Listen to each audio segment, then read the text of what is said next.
Hello everyone, welcome to Advait education. मेरा नाम है अक्षय मिश्रा और आप पढ़ रहे हैं क्लास 12 फिजिक्स की सीरीज।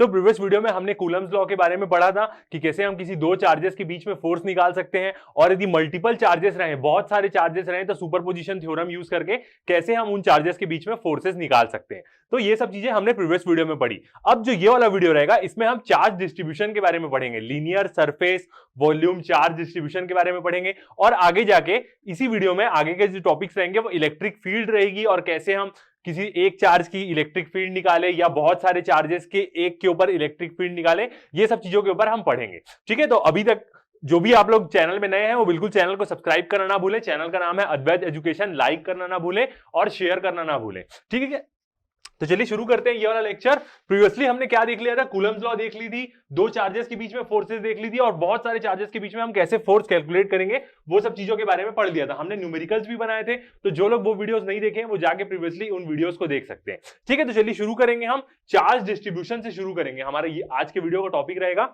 Charge distribution. ठीक है, बिल्कुल लाइक और शेयर करना ना भूलें। तो शुरू करते हैं हमारा ये वाला लेक्चर।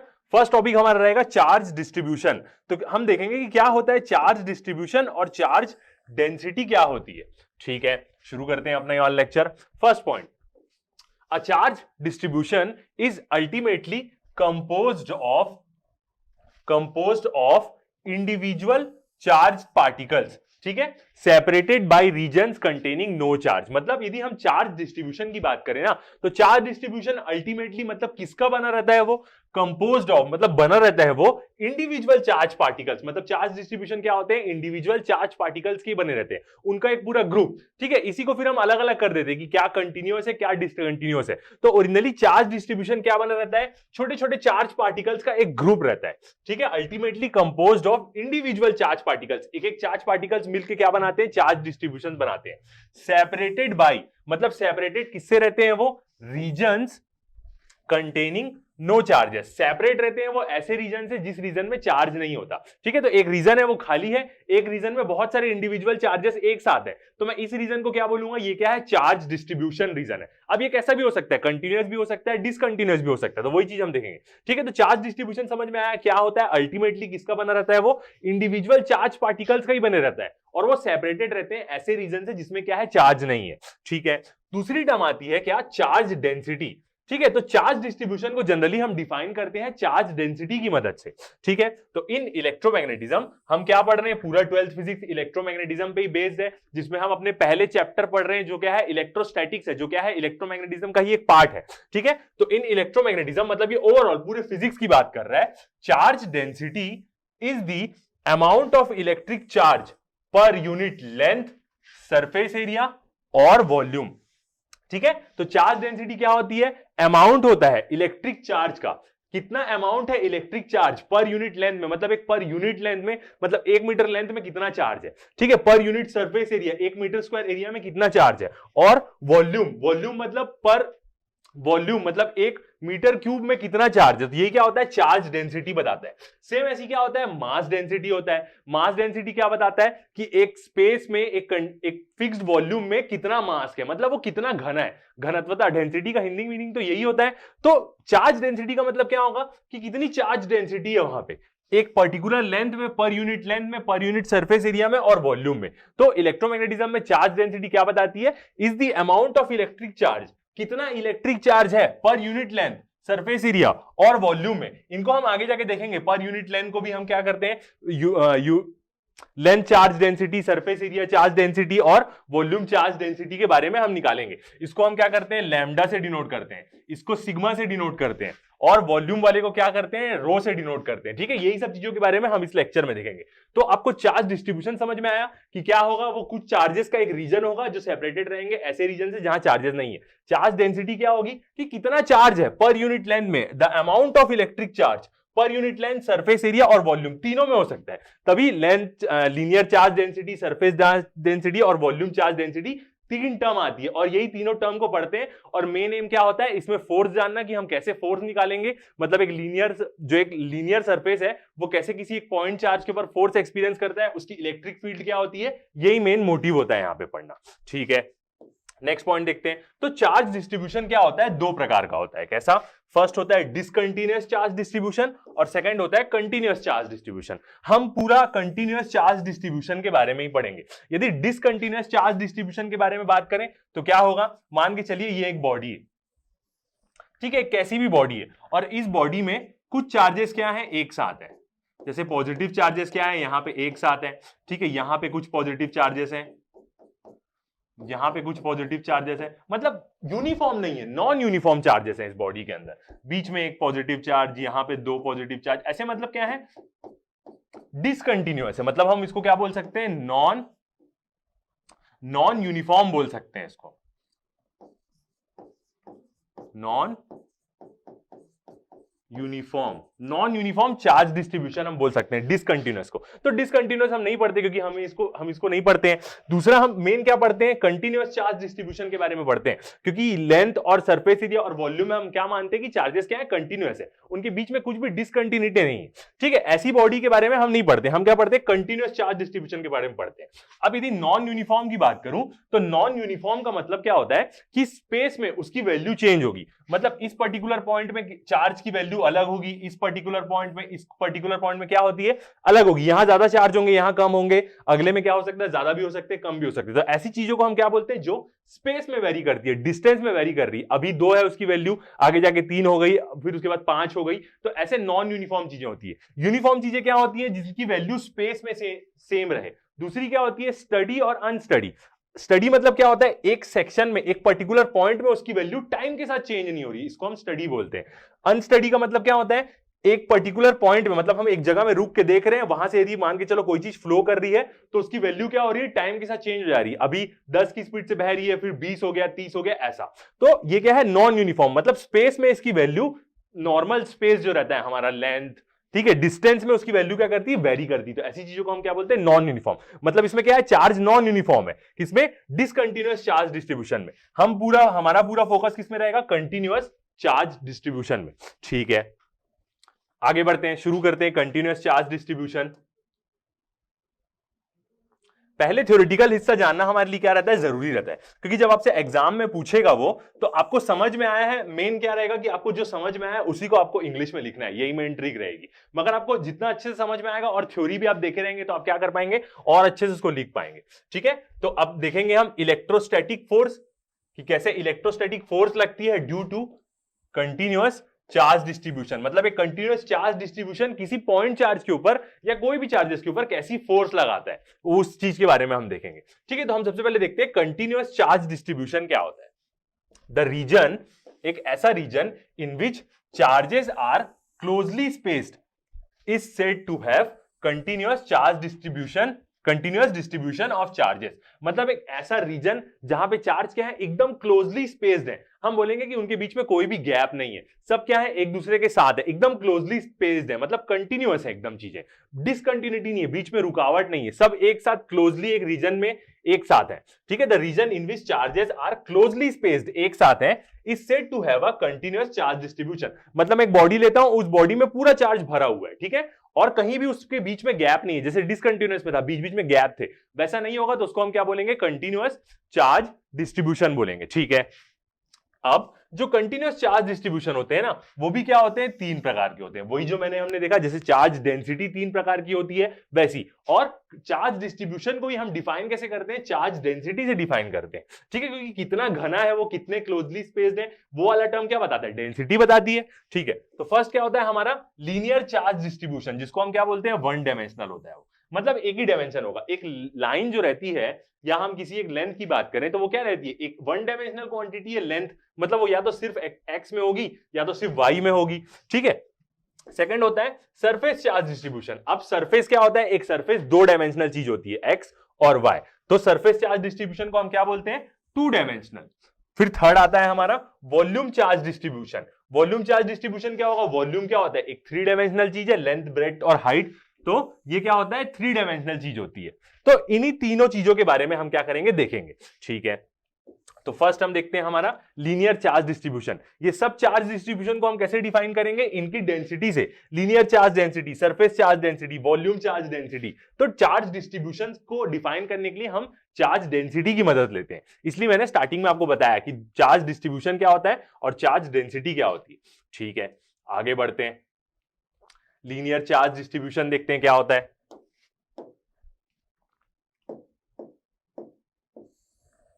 ठीक है, अब हम लीनियर चार्ज डेंसिटी के बारे में बात करें। जो हम क्या पढ़ रहे हैं, लीनियर चार्ज डिस्ट्रीब्यूशन ही पढ़ रहे हैं, उसको हम डिफाइन करेंगे लीनियर चार्ज डेंसिटी से। तो linear charge density is defined as the charge per unit length of a linear charge distribution. ठीक है, लीनियर चार्ज डेंसिटी क्या होती है, चार्ज पर यूनिट लेंथ, मतलब चार्ज की वैल्यू होगी डिवाइड में क्या होगी, पर यूनिट लेंथ उसकी। ठीक है, किसका, लीनियर चार्ज डिस्ट्रीब्यूशन का। इसको हम कैसे डिनोट करते हैं, लैम्डा से डिनोट करते हैं। और लैम्डा क्या होता है, lambda is equal to dq by dl। ठीक है, अब ऐसा यहां पे dq और dl क्यों लेते हैं, जैसे ये क्या ले रहे हैं, हम एक एलिमेंट ले लेते हैं, लेंथ का एक एलिमेंट लिए हैं यहां पे। क्योंकि क्या होता है कि जब हम पूरे बड़े से चीजों के बारे में बात करते हैं और उससे हम किसी एक पॉइंट चार्ज के ऊपर फोर्स निकालेंगे तो क्या होती है, प्रॉब्लम होती है। तो इसलिए हम क्या करते हैं, कूलम्स लॉ लगाने के लिए हम क्या करते हैं, उसका एक पॉइंट एलिमेंट ले लेते हैं। तो जब यदि मैं इसका एक एलिमेंट ले लूंगा और इसको मैं इंटीग्रेट कर दूंगा तो ये क्या बन जाएगी, पूरी बड़ी चीज बन जाएगी। इसलिए हम क्या करते हैं, छोटे छोटे एलिमेंट्स लेते हैं, किसी से निकालना है। क्योंकि जो कूलम्स लॉ लगती है वो क्या लगती है, दो पॉइंट चार्जेस के ऊपर लगती है। इसलिए हम क्या करेंगे, एक एलिमेंट ले लेंगे लेंथ का। तो एक लीनियर चार्ज डिस्ट्रीब्यूशन है, उसका हमने क्या ले लिया, एक छोटा सा एलिमेंट ले लिया dl। ठीक है, और उसी का जो छोटा सा एलिमेंट हम ले रहे हैं उसी का क्या होगा, छोटा सा चार्ज होगा dq। जैसे मान के चलते हैं एक ऐसा लेंथ का एक रॉड है, इसमें हम क्या करेंगे, पूरा चार्ज डिस्ट्रीब्यूशन है और किसी एक पॉइंट चार्ज के साथ इसका हम क्या देख रहे हैं, इंटरेक्शन देख रहे हैं कि वो कैसे फोर्स लगा रहा है उसमें। तो हम क्या कर सकते हैं, पूरे को तो नहीं ले सकते, पूरा चार्ज तो हम नहीं ले पाएंगे, तो हम क्या करते हैं, एक छोटा सा एलिमेंट ले लेते हैं इसमें। ठीक है, वो एलिमेंट क्या होगा, dq चार्ज का होगा। और जब हम छोटा सा एलिमेंट ले रहे हैं तो इसकी एक लेंथ होगी, वो क्या होगी, dl। तो छोटे छोटे एलिमेंट्स को लेकर करते हैं। जब हमने छोटा एलिमेंट ले लिया तो वो एक प्रकार का पॉइंट चार्ज बन गया, उसको भले हम इंटीग्रेट करके बड़ा एलिमेंट बना लेंगे, मगर एक पॉइंट चार्ज और एक पॉइंट चार्ज के बीच का इंटरेक्शन हम कूलम्स लॉ से निकाल सकते हैं। तो इसलिए हम क्या करते हैं, पूरा सरफेस ना लेके, पूरा लेंथ ना लेके, पूरा वॉल्यूम ना लेके, उसका एक एलिमेंट ले लेते हैं। इसी से हम क्या कर सकते हैं, एक किसी चार्ज के साथ हम उसका क्या निकाल सकते हैं, इंटरेक्शन निकाल सकते हैं। ठीक है, तो इसलिए हमने यहां क्या लिया, dq लिया, एक छोटा एलिमेंट चार्ज का। जैसे यहां पे हमने एक छोटी एलिमेंट ही ली हुई है, इस एलिमेंट का चार्ज क्या होगा, यहां पे dq ही होगा। ठीक है, और dq बाई क्या होगा, dl, मतलब इसकी छोटी एलिमेंटल लेंथ dl। तो जैसे ये एक यहां पे छोटी एलिमेंट लेंथ है dl, उसमें क्या है, पूरा पॉजिटिव चार्ज है। अब ये कैसे होता है पॉजिटिव चार्ज, उसके इलेक्ट्रॉन्स हम क्या कर लिए होंगे, निकाल लिए होंगे, तो वो बॉडी क्या हो गई होगी, एज अ पॉजिटिव चार्ज हो गई होगी, बड़ी बॉडी, जिसका हम एक क्या ले रहे हैं, छोटा सा यहाँ पे एलिमेंट ले रहे हैं। ठीक है, तो ये एक फॉर्मूला क्या है, आपको याद रखना है। ठीक है, कि लीनियर चार्ज डेंसिटी हम कैसे निकालते हैं, dq बाई dl। न्यूमेरिकल्स में कैसे यूज करते हैं उसके बारे में भी मैं आपको फॉर्मूला बताऊंगा। ठीक है, अब जब यदि मैं इसकी यूनिट की बात करूं, लीनियर चार्ज डेंसिटी की, तो चार्ज की यूनिट क्या होती है, कूलम। ठीक है, और लेंथ की यूनिट क्या होगी, भले वो छोटी एलिमेंटल लेंथ भी है मगर उसकी यूनिट भी तो मीटर ही होगी, तो इसलिए इसकी यूनिट क्या होती है, चार्ज पर कूलम इसकी यूनिट होती है। ठीक है, अब आगे बढ़ते हैं, तो ये भी हो गया, ऐसा यूनिट क्या होती है, coulomb per metre, linear charge density. ठीक है, अब डायग्राम के बारे में बात करते हैं। एक छोटा एलिमेंट लिया है हमने, एक छोटा लाइन एलिमेंट लिया है, इसलिए उसको हम dl बोले। ठीक है, इसके बाद अब यदि ओरिजिन से मैं इसका डिस्टेंस देखूं तो वो क्या बताते हैं, पोजीशन वेक्टर्स बताते हैं। तो r डैश क्या है, यहां पे पोजीशन वेक्टर है, जो क्या बता रहा है, छोटे से एलिमेंट का ओरिजिन से डिस्टेंस बता रहा है। ठीक है, और एक छोटा सा चार्ज क्या है, यहां पे q0, एक यूनिट चार्ज है। ठीक है, पॉइंट चार्ज है। इसी हम क्या करेंगे, ये इसी पॉइंट चार्ज के ऊपर ये जो लाइन एलिमेंट है ये कैसी फोर्स निकाल रहा है, ये हम कैलकुलेट करेंगे। ठीक है, अब ये जो पॉइंट एलिमेंट है इसका ओरिजिन से डिस्टेंस क्या होगा, इसका पोजीशन वेक्टर क्या है, r। दोनों क्या है, पोजीशन वेक्टर बता रहे, और r0 क्या होगा, इन लोग दोनों के बीच का क्या होगा, डिस्प्लेसमेंट वेक्टर होगा। इन लोग, या हम सिंपली बोल सकते हैं दोनों के बीच का डिस्टेंस, उसको वेक्टर फॉर्म में उसका डिस्प्लेसमेंट वेक्टर बताएगा। तो जब भी हम यदि किसी दो चीज के बीच में फोर्स निकालते हैं तो हमें उनके बीच का डिस्टेंस बहुत जरूरी रहता है, तो वही क्या बताएगा, हमें r0 बताएगा। ठीक है, डायग्राम समझ में आया हमें। अब यदि मैं एक्सप्रेशन निकालूं कि electric force at a point, एक पॉइंट पे इलेक्ट्रिक फोर्स निकाल रहे हैं एट ए पॉइंट, मतलब इस पॉइंट पे निकाल रहे हैं। ठीक है, due to linear charge distribution के कारण, एक लीनियर चार्ज डिस्ट्रीब्यूशन के कारण जो ये है उसकी फोर्स हम इस एलिमेंट में निकाल रहे हैं, तो वो हम कैसे निकाल सकते हैं? सेम कूलम्स लॉ लगाएंगे हम, ठीक है। कैसे? F इजिकल टू क्या होती है हमारी 1/4 पाई एप्सिलॉन 0 होती है। इसको हम पूरी वैल्यू को क्या ले सकते हैं? K से ले सकते हैं, और वैक्यूम और एयर में रखा होगा तो K की वैल्यू क्या ले लेंगे? 9 इंटू 10⁹, ठीक है। तो ये हम क्या ले सकते हैं? वैल्यू ले सकते हैं। अब क्या होता है, ये जो Q0 रहता है ये अंदर में रहता है। ओरिजिनली इक्वेशन कैसी रहती है हमारी? F is equal to 1/4 pi epsilon naught, ठीक है। दोनों चार्जेस रहेंगे और नीचे क्या रहेगा? उनके बीच का डिस्टेंस r²। ये क्या रहती है? नॉर्मल हमारी इक्वेशन रहती है। अब क्या करेंगे हम? जो एक चार्ज है हमारा, जो ये Q0 है, इसको हम क्या किए? कॉमन निकाल लिए, बाहर रख दिए। और जो ये एक ठोक चार्ज था, मतलब यहां पे तो हम क्या ले रहे हैं? उसका एक छोटा सा एलिमेंट ले रहे हैं, तो उसी को हमने क्या लिखना पड़ेगा? ये dq ले रहे हैं यहां पे, तो हम क्या करेंगे? ये dl को मल्टीप्लाई कर देंगे, तो dq क्या हो जाएगा यहां पे? dq इज इक्वल टू हो जाएगा लैम्डा इंटू dl। तो चार्ज की वैल्यू रखी। दूसरा वाला चार्ज क्या है? यहां पे dq है, Q0 को हमने बाहर ले लिया, ठीक है, और dq की वैल्यू यहां पे रख दी, तो वो क्या हो जाएगा? Lambda into dl। ये वैल्यू क्या करी हमने? यहां पे रख दी। अब ये क्या है? एक छोटा पॉइंट चार्ज बनाया है, इसको हम बड़े से सरफेस को लेके उसमें एक एलिमेंट लिए। जब इस एलिमेंट को मैं इंटीग्रेट करूंगा तो वो क्या बन जाएगा? पूरा बड़ा एक एलिमेंट बन जाएगा। तो इसलिए हम लाइन इंटीग्रल का साइन यहां पे यूज कर रहे हैं, ठीक है। तो Q0 बाहर आ गया, जिस चार्ज पे हम फोर्स निकाल रहे हैं 4 पाई एप्सिलॉन 0, ये तो कांस्टेंट रहता है। यहां पे हमने क्या रखा? dq की वैल्यू रखी, ठीक है। नीचे डिस्टेंस क्या है? नीचे क्या होता है? दोनों के बीच का डिस्टेंस r0 का स्क्वायर। तो यहां पे क्या है? r0 हमारा डिस्प्लेसमेंट वेक्टर है, और हम प्रीवियसली देख चुके हैं कि यहां पे क्या रखते हैं? डिस्प्लेसमेंट वेक्टर का मैग्नीट्यूड रखते हैं, दोनों के बीच का डिस्टेंस, ठीक है। तो ये क्या हो गया हमारा? उसके दोनों चार्जेस के बीच का डिस्टेंस, जो भी जैसी भी कंडीशन है यहां पे, और उसके बाद उसके यूनिट वेक्टर r0 से हम क्या कर रहे हैं? मल्टीप्लाई कर रहे हैं, ठीक है। इस डायरेक्शन में है, तो वो मान रहे हैं कि दोनों चार्ज क्या होंगे? ये भी पॉजिटिव है और इसको भी हम पॉजिटिव मान रहे होंगे, तो ये क्या कर रहा होगा? रिपल्सिव फोर्स लगा रहा होगा, इसलिए यूनिट वेक्टर का डायरेक्शन इस तरफ आया। तो यूनिट वेक्टर से हम क्यों मल्टीप्लाई करते हैं किसी फोर्स में? ताकि हम उसका डायरेक्शन जान सके, ठीक है। तो फॉर्मूला समझ में आया आपको? यदि एक लाइन एलिमेंट होगा या हमें लीनियर चार्ज डेंसिटी से किसी एक पर्टिकुलर पॉइंट चार्ज के ऊपर फोर्स निकालनी होगी, तो हम क्या करेंगे? ये वाला फॉर्मूला यूज करेंगे, ठीक है, ठीक है। तो ये क्या हो गई? फोर्स निकल गई हमारी किसके? एक लीनियर चार्ज एलिमेंट के कारण किसी एक पॉइंट चार्ज में। अब जब हम फोर्स निकाल सकते हैं तो हम इलेक्ट्रिक फील्ड भी निकाल लेंगे, बट अभी तक हम इलेक्ट्रिक फील्ड जाने नहीं है, टॉपिक में आया नहीं है। जस्ट अगला टॉपिक इलेक्ट्रिक फील्ड होगा, तो जैसे हम इलेक्ट्रिक फील्ड के बारे में पढ़ेंगे तो हम क्या करने लग जाएंगे? इसकी भी इलेक्ट्रिक फील्ड हम निकाल पाएंगे, ठीक है। तो अभी हम क्या देख रहे हैं? फोर्स देख रहे हैं।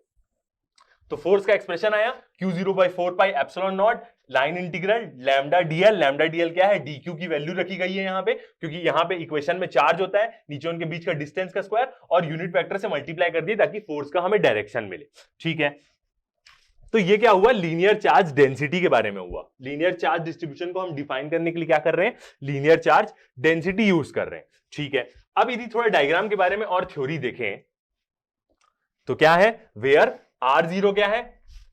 कौन सा वाला? ये वाला r0 हमें पता है, ये एक प्रकार का क्या है? डिस्प्लेसमेंट वेक्टर है। और उसको कैसे कैलकुलेट कर रहा है? r माइनस r डैश करके, ठीक है। अब इसको कैसे कैलकुलेट कर सकते हैं? सेम, इसका मतलब ये यहां पे क्या कर रहा है?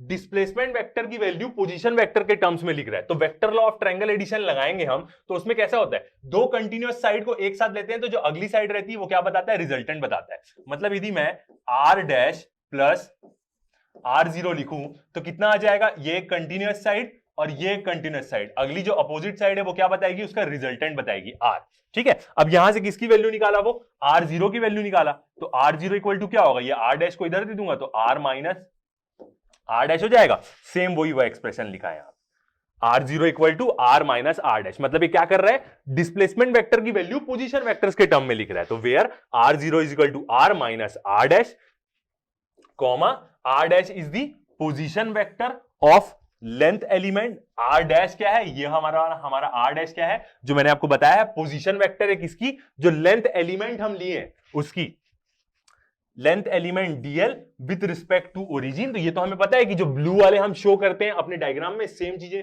नोटेशंस, कलर साथ में लेके चल रहे हैं। तो जितने भी ब्लू वाले रहते हैं हम पोजीशन वेक्टर दिखाते हैं, और जो ग्रीन वाले रहते हैं वो हमारे डिस्प्लेसमेंट वेक्टर रखते हैं। प्रीवियस वीडियो में हम ये चीज देख चुके हैं, ठीक है। एंड तो r डैश क्या है? ओरिजिन से डिस्टेंस है किसका? लेंथ एलिमेंट का। And r is the position vector of charge Q0 with respect to origin. और ये r क्या है? पोजीशन वेक्टर है किसका, Q0 का विद रिस्पेक्ट टू ओरिजिन, मतलब वो ओरिजिन से उसकी लोकेशन बता रहा है, और R0 क्या है, डिस्प्लेसमेंट वेक्टर। ठीक है, तो समझ में आया आपको लीनियर चार्ज डेंसिटी के बारे में कि क्या होती है, lambda is equal to dq by dl, और फोर्स का एक्सप्रेशन ये है। पूरा फोर्स का रिलेशन सेम है जो हम कूलम्स लॉ में पढ़े हैं, बस हम एक चार्ज को बाहर निकाल लिए और दूसरे चार्ज को इंटीग्रल फॉर्म में रखें।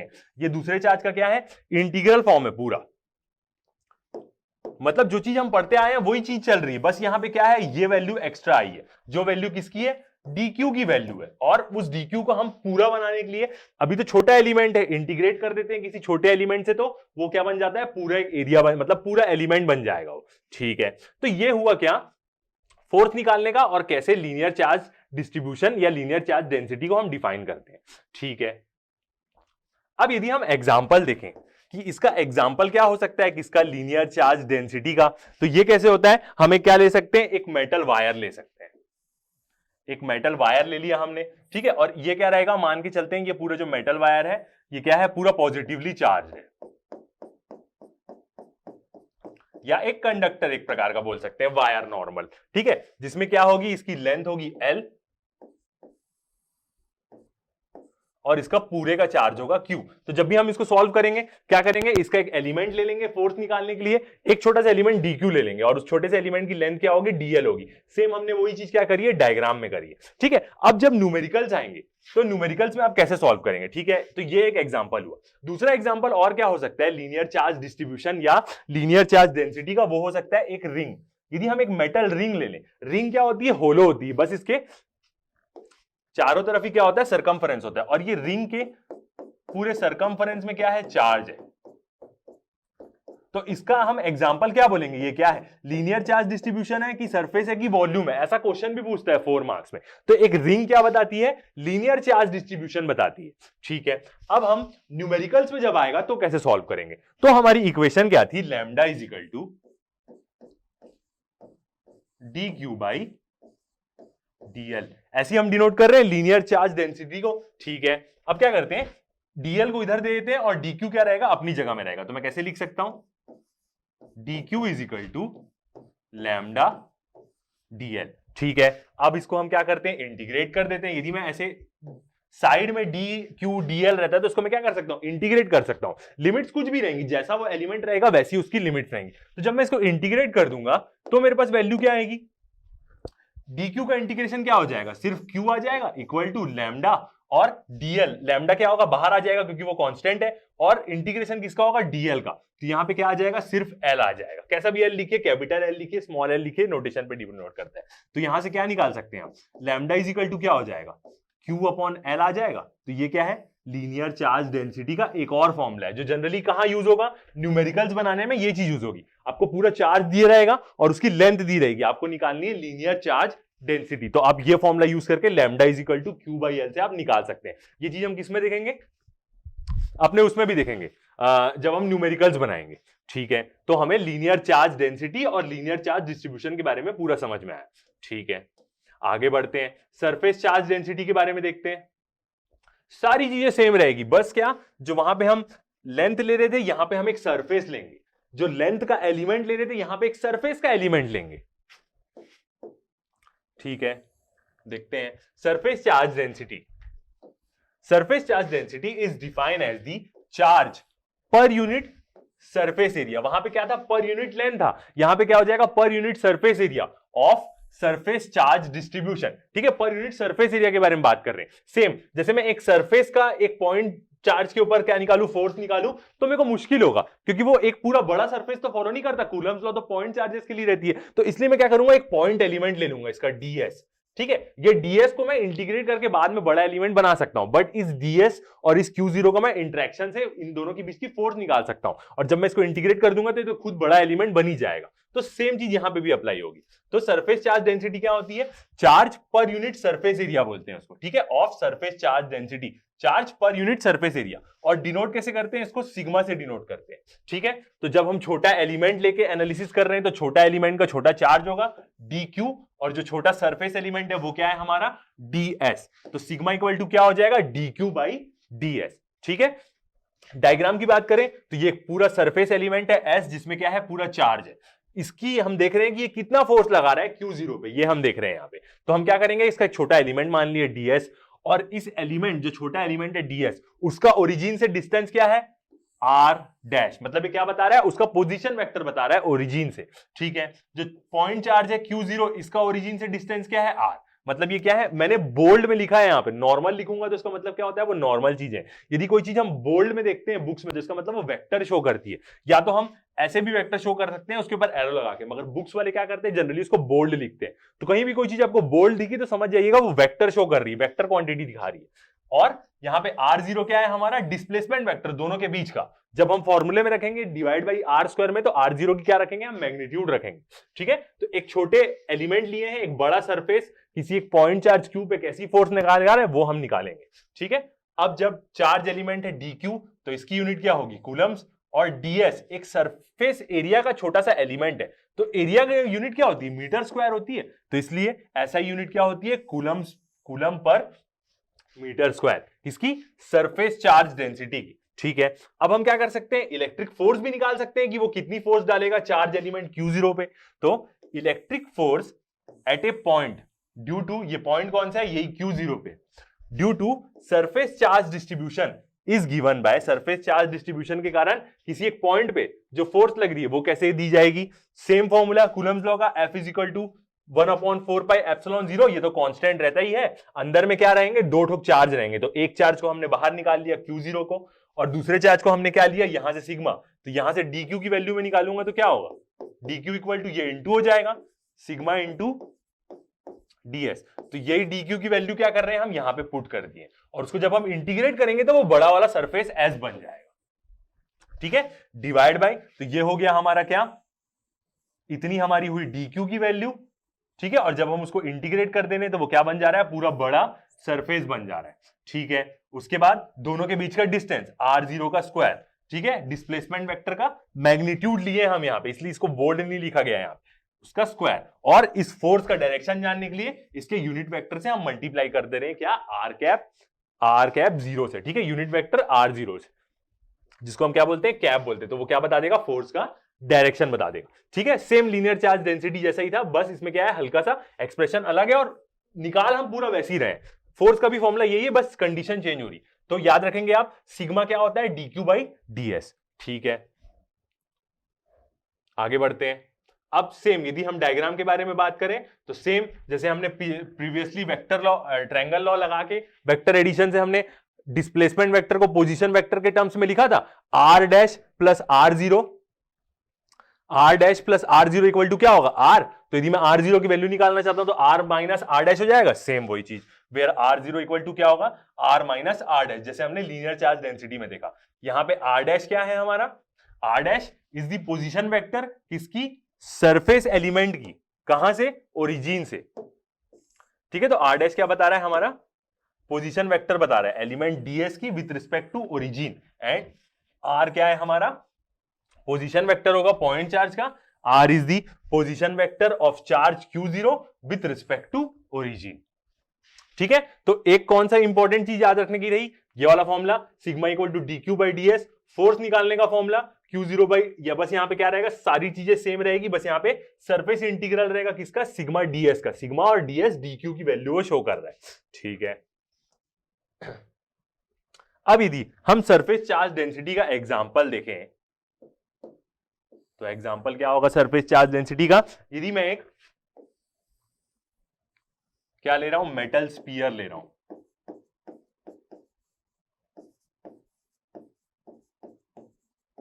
ठीक है, और ये जो मेटल स्फीयर है इसके क्या है, पूरा सरफेस में चार्ज है, मतलब पूरे सरफेस में चार्ज है इसके।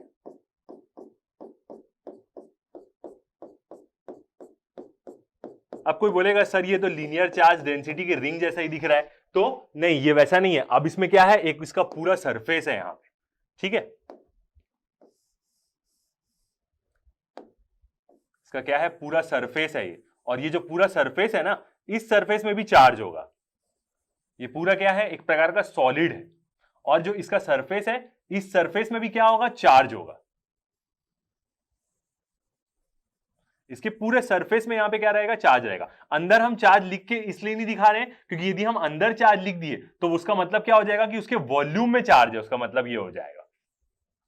ठीक है, तो इसके क्या है, जो ये ऊपर वाला सरफेस है इस मेटल स्फीयर का, मतलब ये जो सरफेस है, अब ये स्फीयर है तो ऐसा होगा, मतलब ऐसे भी पूरा चार्ज है, ऐसे भी पूरा चार्ज है, ऐसे भी देखेंगे तो भी इसमें पूरा चार्ज है, इसके पूरे सरकमफरेंस में, दोनों तरफ की सरकमफरेंस में क्या है, पूरा चार्ज है, तो उसको हम क्या बोलेंगे, सरफेस में चार्ज है। यदि एक रिंग होती प्रीवियस वाले एग्जांपल जैसी तो उसको हम बोलते हैं लीनियर चार्ज डेंसिटी। ठीक है, तो ये क्या हुआ, इसका एग्जांपल हुआ मेटल स्फीयर। और यदि हम एक और एग्जांपल देखना चाहें तो एक मेटल शीट को हम देख सकते हैं, जो मेटल शीट भी क्या होगी, एक प्रकार का सरफेस चार्ज डेंसिटी का एग्जांपल होगी। ये क्या है, मेटल शीट है और इसमें क्या है, इसके पूरे सरफेस में चार्ज है। ठीक है, तो ये भी क्या है, एक एग्जांपल है, मेटल शीट। ठीक है, तो ये एग्जांपल है दो किसके, सरफेस चार्ज डिस्ट्रीब्यूशन के। अब न्यूमेरिकल्स में कैसे सॉल्व करना है, यदि न्यूमेरिकल्स में आएगा तो हमारा रिलेशन क्या था, sigma equal to dq by ds, क्या है वो, सरफेस है। अब सरफेस को मैं क्या ले सकता हूं, एरिया भी बोल सकता हूं, सरफेस एरिया भी बोल सकता हूं, तो वो क्या होगा, एरिया ही होगा। तो मैं यहां पे क्या लिखूंगा, dA लिखूंगा, वो ds भी सही है, ये dA भी सही है। ठीक है, तो जब हम न्यूमेरिकल्स में आएगा तो हम इसको कैसे करेंगे, क्योंकि सरफेस एरिया ही है वो एक प्रकार का, तो मैं उसको एरिया भी लिख सकता हूं, दोनों चीज सेम है। तो अब यहां से क्या होगा, मैं सिग्मा के साथ dA को दे देता हूं, तो क्या हो जाएगा, dq is equal to sigma into dA। ठीक है, अब मैं क्या करूंगा, इसको इंटीग्रेट कर देता हूं, लिमिट्स तो उस पर डिपेंड रहेगी कि कैसा ऑब्जेक्ट है और कैसा उसका सरफेस है, तो उसकी लिमिट डिफाइन होगी। अब जब मैं इसको इंटीग्रेट करता हूं तो इंटीग्रेशन dq क्या हो जाएगा, हमारा q। ठीक है, सिग्मा बाहर आ जाएगा और dA का इंटीग्रेशन में क्या आ जाएगा, जब कुछ नहीं है तो a आ जाएगा। तो यहां से यदि मैं सिग्मा निकालूं तो सिग्मा इक्वल टू क्या हो जाएगा, q अपॉन एरिया। मतलब सरफेस चार्ज डेंसिटी को हम एक और तरीके से कैसे निकाल सकते हैं, Q अपॉन एरिया करके। जब न्यूमेरिकल्स में आपको पूछेगा तो आप ये वाला फॉर्मूला लगाएंगे, चार्ज उसका कितना है, ठीक है, एरिया, और उस वहां से क्या निकल जाएगी, हमारी सरफेस चार्ज डेंसिटी निकल जाएगी। ठीक है, तो ये क्या हुआ हमारा सरफेस चार्ज डेंसिटी के बारे में। पॉज करके आप नोट कर सकते हैं। नेक्स्ट में चलते हैं, क्या होगी हमारी वॉल्यूम चार्ज डेंसिटी। ठीक है, वॉल्यूम चार्ज डेंसिटी के बारे में देखते हैं। तो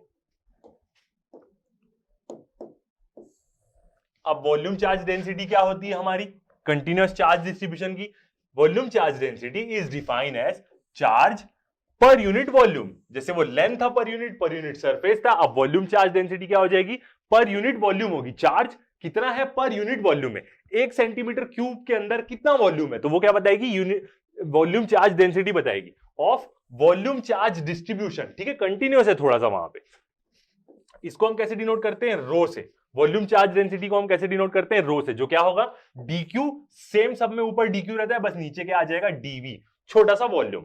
क्योंकि यदि मैं पूरे वॉल्यूम का फोर्स देखूं एक छोटे से पॉइंट चार्ज में तो मेरे को निकालना मुश्किल होगा, कूलम्स लॉ वैलिड नहीं होगी, क्योंकि वो पॉइंट चार्जेस के लिए रहती है। तो इसलिए हमने क्या किया, दिमाग लगाया, एक छोटा सा पॉइंट एलिमेंट ही ले लिया वॉल्यूम का, वो बन जाएगा पॉइंट चार्ज। उससे Q0 का हमने इंटरेक्शन देख के फोर्स निकाल ली, और जब हम इस छोटे एलिमेंट को इंटीग्रेट करेंगे तो ये तो बड़ा एलिमेंट खुद ही बन जाएगा अपने आप। ठीक है, अब इसकी यूनिट की बात करें तो चार्ज की यूनिट होगी कूलम, और वॉल्यूम है तो वॉल्यूम की यूनिट क्या होती है, मीटर क्यूब। तो ऐसा यूनिट क्या होती है, कूलम पर मीटर क्यूब।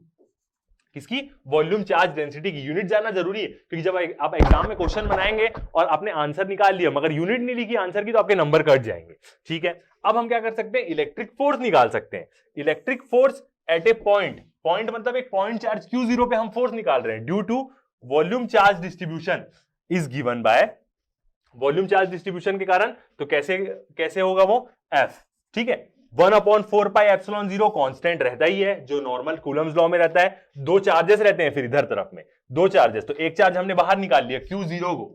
ठीक है, दूसरा जो चार्ज है जो पूरा वॉल्यूम चार्ज डिस्ट्रीब्यूशन है उसका हमने क्या रखा, एलिमेंटल रखा, मतलब रो इंटू, यहां से यदि मैं dq की वैल्यू निकालूं तो dq क्या हो जाएगा, रो इंटू dv। ठीक है, छोटे एलिमेंट को रखा है यहां पे मैं, रो dv, ये क्या है हमारी dq की वैल्यू है, चार्ज की वैल्यू, एलिमेंटल चार्ज की वैल्यू। और जब मैं इसको वॉल्यूम में इंटीग्रेट कर दूंगा वॉल्यूम लिमिट्स लेके, तो वो क्या बन जाएगा, पूरी बड़ी बॉडी बन जाएगी। ठीक है, बट फॉर्मूले में तो छोटा रखा है हमने। उसके बाद दोनों के बीच के डिस्टेंस r0 क्या है, डिस्प्लेसमेंट वेक्टर है यहां पे दोनों के बीच का, ठीक है, और डिस्प्लेसमेंट वेक्टर का ही मैग्नीट्यूड रखते हैं हम, उसका स्क्वायर, जनरल फॉर्मूला, और उसके बाद उसके यूनिट वेक्टर आर कैप 0 से हम क्या करेंगे, मल्टीप्लाई कर देंगे, तो वो क्या बता देगा, फोर्स का डायरेक्शन बता देगा। और यहां पे हम मान ही रहे होंगे, ऑब्वियस सी बात है कि ये पॉइंट चार्ज भी पॉजिटिवली चार्ज होगा, तो वो उसको क्या करेगा, रिपेल करेगा, इसलिए फोर्स का डायरेक्शन कैसा आ रहा है, ऐसा आ रहा है, ठीक है। तो ये क्या हुआ हमारा volume charge density. Okay, same यदि आगे बढ़े तो यहां पे पोजीशन के बारे में बात करें तो आर डैश क्या है, पोजीशन वेक्टर है एलिमेंट का, वॉल्यूमेट्रिक जो एलिमेंट हम ले रहे हैं डीवी, उसका ओरिजिन के बीच, ओरिजिन से उसका क्या बता रहा है, वो पोजीशन बता रहा है, R dash position vector. R क्या है, इस पॉइंट एलिमेंट का ओरिजिन से पोजीशन बता रहा है, ठीक है, और आर 0 क्या है, दोनों के बीच का डिस्प्लेसमेंट वेक्टर है। सेम यदि हम इसको कैलकुलेट करना चाहें, मतलब डिस्प्लेसमेंट वेक्टर को हम पोजीशन वेक्टर की टर्म्स में निकलना चाहें, तो आर डैश प्लस r0, दो कंटिन्यूअस लाइन को हम ऐड करेंगे, r डैश प्लस r0, और जो थर्ड लाइन रहती है अपोजिट डायरेक्शन में, ये इस डायरेक्शन में, वो उसका क्या बताएगी, रिजल्टेंट। तो यहां से मैं यदि r0 की वैल्यू निकालना चाहूं तो वो क्या हो जाएगा, r minus r dash, r dash, और यही चीज यहां पे लिखी है, r0 equal to r minus r dash, ठीक है, जहां पे r dash element, volume element का पोजीशन वेक्टर है, और r क्या है, पॉइंट चार्ज का पोजीशन वेक्टर है, ठीक है। अब मैं एग्जाम्पल की बात करूं, ठीक है, वॉल्यूम चार्ज डिस्ट्रीब्यूशन का यदि मैं एग्जाम्पल देखूं तो इसका एग्जाम्पल क्या होगा, अब मैं एक स्फीयर लेता हूं, ये मैंने एक स्फीयर लिया, अब इसके अंदर चार्जेस कैसे होंगे, अब मैं अंदर बना सकता हूं, क्योंकि वो क्या है, उसके पूरे वॉल्यूम के अंदर चार्जेस है। पहले वाले में क्या था, अंदर मैंने चार्ज नहीं लिखा था, क्योंकि क्या हो गया, उसके सरफेस में रहेंगे वो, मेटल स्फीयर के हमेशा सरफेस में ही चार्ज आ जाएंगे, ये चीज हम आगे जाके गॉस लॉ में देखेंगे, ठीक है। तो ये क्या है, एक प्रकार का क्या होगा, नॉन कंडक्टिंग स्फीयर होगा, ठीक है, क्योंकि मेटल स्फीयर नहीं हो सकता इस केस में, क्योंकि मेटल स्फीयर में क्या होंगे, सारे चार्जेस सरफेस में आ जाएंगे। ये चीज हम आगे जाके गॉस लॉ, कंडक्टर्स के बारे में जब हम पढ़ेंगे तो उसमें देखेंगे। तो ये क्या है, एक प्रकार का नॉन कंडक्टिंग स्फीयर है, इसका मतलब क्या है, एक प्रकार का प्लास्टिक बॉल हम बोल सकते हैं, पूरा सॉलिड। और जब हम ऐसा एज्यूम कर रहे हैं कि जब हम उसको बना रहे होंगे, चार्ज कर रहे होंगे, तो उसके पूरे वॉल्यूम के अंदर चार्ज आ गया होगा, ठीक है। तो ये क्या है, एक प्रकार का एग्जाम्पल है, और ऑब्वियस ही बात है, ये क्या है, पूरा सॉलिड है, तो इसके अंदर क्या होगा, पूरा ये फील्ड होगा अंदर से, इसके अंदर क्या होंगे, पूरे चार्जेस होंगे, ठीक है। इसके अभी सरफेस में नहीं है, अभी इसके क्या है, पूरे वॉल्यूम में। मगर यदि मैं यहां पे एक मेटल स्फीयर ले लेता तो उसके चार्जेस क्या हो जाते, सरफेस में आ जाते पूरे, ठीक है। तो ये क्या हो गया हमारा, एक नॉन कंडक्टिंग स्फीयर, ठीक है। अब जैसे हमने क्या देखा, बाकी दोनों के लिए देखा, इसमें भी यदि न्यूमेरिकल्स में आएगा तो कैसे बनाएंगे, तो क्या है हमारा expression, rho volume charge density equal to क्या है, dq बाई dv, यही है हमारा फॉर्मूला, ठीक है। अब हम क्या करते हैं, dv को इधर दे देते हैं, तो dq क्या हो जाएगा हमारा, रो इंटू dv हो जाएगा, ठीक है। इंटीग्रेट कर देते हैं दोनों को, यदि मैं इंटीग्रेट कर दूं, लिमिट जैसा मटेरियल रहेगा उस हिसाब से, तो क्या आएगा, q equal to rho constant है, बाहर आ जाएगा v, तो वॉल्यूम चार्ज डेंसिटी निकालू तो वो क्या आ जाएगा, q अपॉन v। तो ये एक बीच फॉर्मूला क्या है, याद रखने के लिए इंपॉर्टेंट है, और न्यूमेरिकल जब हम बनाएंगे तो हम उसको यही यूज करेंगे, ठीक है।